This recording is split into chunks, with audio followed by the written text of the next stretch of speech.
क्या सरकार ने अब अपनी नई चाल चल दी है?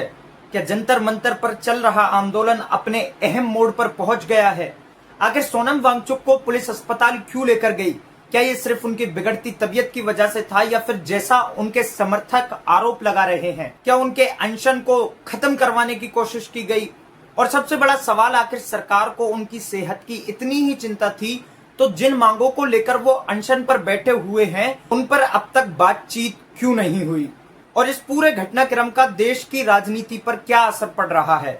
वीडियो को आखिर तक जरूर देखना। दोस्तों, पिछले कई दिनों से दिल्ली के जंतर मंतर पर आंदोलन चल रहा है। इस आंदोलन में सामाजिक कार्यकर्ता, इंजीनियर और वैज्ञानिक सोनम वांगचुक अपनी मांगों को लेकर अनशन पर बैठे हुए हैं।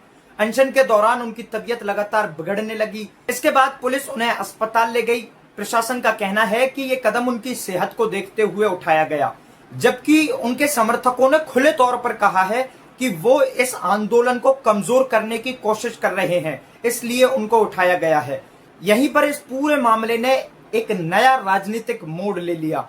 सबसे बड़ा सवाल यह है, अगर पुलिस का कहना है कि सोनम वांगचुक को उनकी जान बचाने और स्वास्थ्य सुरक्षा के लिए अस्पताल ले जाया गया, तो फिर जिस मुद्दे को लेकर वो अनशन पर बैठे हैं उस पर अब तक सरकार की ओर से कोई ठोस बातचीत क्यों नहीं हुई? आंदोलनकारी लगातार आंदोलन कर रहे हैं कि उनकी मांगों को गंभीरता से सुना जाए। उनका आरोप है कि सरकार बातचीत से बच रही है। वहीं सरकार की ओर से अब तक ऐसी कोई भी औपचारिक वार्तालाप या कोई ऐसी बातचीत की पुष्टि नहीं हुई है। यही वजह है कि अब यह आंदोलन सिर्फ एक धरना नहीं बल्कि देश भर में चर्चा का विषय बन गया। 20 जुलाई को संसद सत्र शुरू हो रहा है। इसी दिन जंतर मंतर पर बड़ी संख्या में लोगों के पहुंचने की संभावना बताई जा रही है।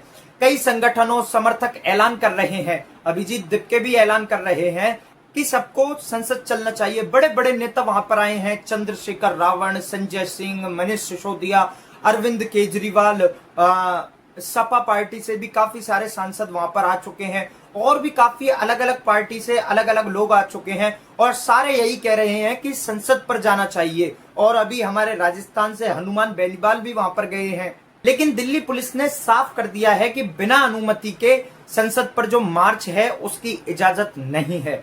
सुरक्षा के व्यापक इंतजाम किए गए हैं और अतिरिक्त पुलिस बल तैनात कर दिया गया है। अब सबकी नजर इस बात पर है कि दिन भर की घटनाएं किस दिशा में जाती हैं। इस पूरे मामले ने राजनीतिक माहौल भी गर्म कर दिया है। विपक्ष सरकार से सवाल पूछ रहा है कि अगर लोकतांत्रिक तरीके से लोग अपनी बात रखना चाहते हैं तो उनकी मांगों पर बातचीत क्यों नहीं हो रही? वहीं सरकार और प्रशासन का कहना है कि कानूनी व्यवस्था बनाए रखना उनकी जिम्मेदारी है और स्वास्थ्य से संबंधित मामलों में जरूरी कदम उठाना भी प्रशासन का कर्तव्य है। यानी दोनों पक्ष अपनी अपनी दलील दे रहे हैं और जनता के सामने कई सवाल खड़े हैं। अब आगे क्या होगा? क्या सरकार आंदोलनकारियों से बातचीत करेगी? क्या सोनम वांगचुक फिर से आंदोलन में शामिल होंगे? क्या संसद सत्र के दौरान ये मुद्दा जोर शोर से उठेगा? क्या सरकार की ओर से कोई बड़ी बातचीत या कोई बड़ा बयान आएगा या फिर धर्मेंद्र प्रधान जी का इस्तीफा आएगा? इन सभी सवालों के जवाब आने वाले समय में सामने आएंगे। फिलहाल पूरे देश की नजर दिल्ली के जंतर मंतर पर है। हमारी कोशिश रहेगी कि आपको हर अपडेट पहले और तथ्यों के साथ मिले। अगर आपको ये वीडियो पसंद आई है तो इसे लाइक करें, चैनल को सब्सक्राइब कर दे और कमेंट करके बताइए कि सरकार को आंदोलनकारियों से बातचीत करनी चाहिए या नहीं। मिलते हैं अगली वीडियो में। जय हिंद।